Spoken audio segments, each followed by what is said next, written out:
Бука ойлоп атканда кандай уколдор керек, обязательно аптечкада туруш керек, көрсөтүп коеюн. Эң биринчи эле бул пенстреп же болбосо нитокс, антибиотик любой эле ошондой болуш керек обязательно. Андан кийин мындай флюнекс. Бул болсо температураны түшүрүп, обезболивающий болуп кетет. Бул да абдан керектүү нерсе. Ушул экөө постоянно туруш керек аптечкада. Ивермек. Бул ивермек деле аябай деле кереги жок негизи. Бул башында байлоо киргизгенде бир сайылат. Болду анан сөйкөнүп, жаланып аткан болсо да повтор кылып койсо болот. Бул аябай деле керектүү нерсе эмес. Андан кийин витамин. Мен ушундай витаке колдоном негизи. Любой эле витамин колдоно берсе болот. Бул деле абдан керектүү нерсе эмес. Көп эле көрүп атам, байлагандар жума сайын, ай сайын витамин сайышып эле, ошентип эле витаминди аябай көп колдонушат. Мен андай колдонбойм. Витаминди колдонгондо жүдөгөн, жүн алмашпай атса, жакшы өспөй аткандар болуп, мындай эми явный оорукчан неме болсо эле витамин жетишпеген. Ошого эле колдоном. А так мындай байлоого киргизип атканда баарына бир сериядан витамин сайып ай сайын сайгылаган андай жок. Витамин деле кереги жок негизи. Ушу витаминди сайгандан көрө, андан көрөкчү эле тамагына кошуп бериш керек. Жемге витамин кошуп берсе, бул 1000 эсе жакшы болот да. Мындан да арзан. Мисалы, мына могу 750 сомго аласың. Витаминди болсо 3000ге 20-25 килограммды алып туруп 2 ай колдонсоң болот го дейм. Зато эффект мощный болот. Бул уколду сайгылаганда деле букаларда стресс болот. Стресс болгондо ичи өтүп, жакшы жебей, сени көргөндө эле жөн шугания болуп, бул качан укол сая калат деп коркуп, жакшы да өспөйт, нервный болуп калат. Лучше укол сайгандан көрө анда лучше тамагында берген жакшы. Анан жанакындай дагы тоболтура түрлүү дарылар бар экен. Андай деле колдонгондорду көрдүм. Тамагын сиңирет деп сатышат экен, аппетитин ачат деп.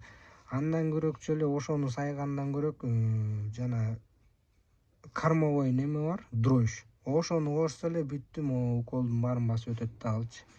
Тамагында сиңирет, вообще мощный да. Чем уколдон көрө ошо жем менен атака кылган 1000 эсе сонунда. Андан кийин эң керектүү нерсе бул кара дуба. Бул деген ич өткөктө 1000ден бири. Мындай уколдорду баса албайт, ич өткөктө могу кара дуба баскандай. Бул болсо бир пачкасы чоң букаларга бир эле берилет, 1,5 литр сууга аралаштырып туруп эле, анан кайнатып, обязательно кайнатыш керек. Кайнатып туруп эле, анан муздатып туруп берсе, бул вообще сон. Бул да обязательно бир 5-6 пачка туруш керек запаста. Кичинекейлер болсо мындай жарымын эле, жарымы жетет. Тып эле басат. Эртең менен берсең, уже кечинде боого катып, мощный болуп калат. Бирок мында көп бербеш керек. Көп берсең запор болот. Анан чыча албай дагы кыйналат. Андан кийин керектүү нерсе бул мындай термометр. Бул атайын малдыкын алып койдум, бул вообще мощный экен. Мына туруп эле вазелинден бир аз эметип туруп эле шак саласың дагы уже көрүнөт. Бул кандай учурларда керек? Байлоодо турганда мал мисалы 10 бука турса, 10-н бирөөсү жебей акшыйып туруп калган кези болот. Ошондо шак барасың, температурасын өлчөйсүң. Температура болсо флюнекс саясың. Флюнекс сайгандан кийин кечке чейин оңолуп, кайра ордуна келип калса, анда бүттү, ошо менен токтоп калат. Эгер флюнекс сайгандан кечинде жейт обязательно. Эртеси күнү кайра жебей калган болсо, анда уже антибиотиктен сайып коюш керек. Эгер температурасы болсо. Эгер температурасы жок болсо, анда настойка чимирица деген бар, мондай бутылкада сатылат. Бутылкасын ыргытыптырмын.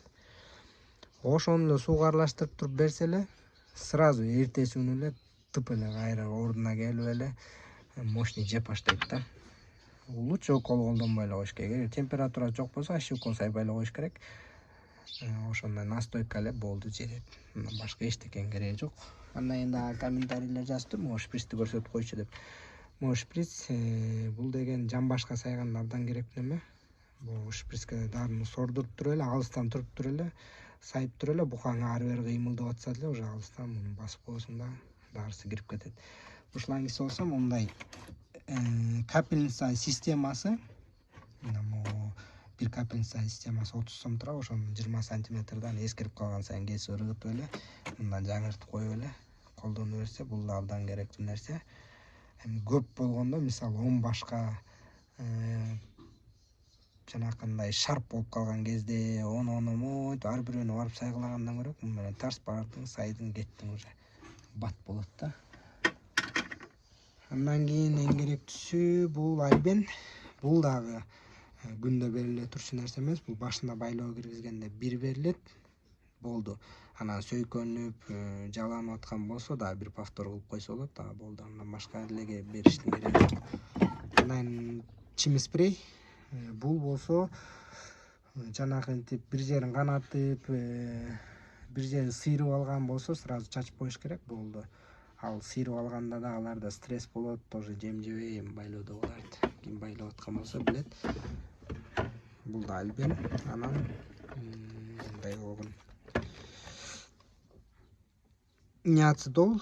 Бул деле күндө керектүү нерсе эмес. Бул башына киргизерде базардан алып келгенде баарына чачып туруп эле шак киргизип коесуң.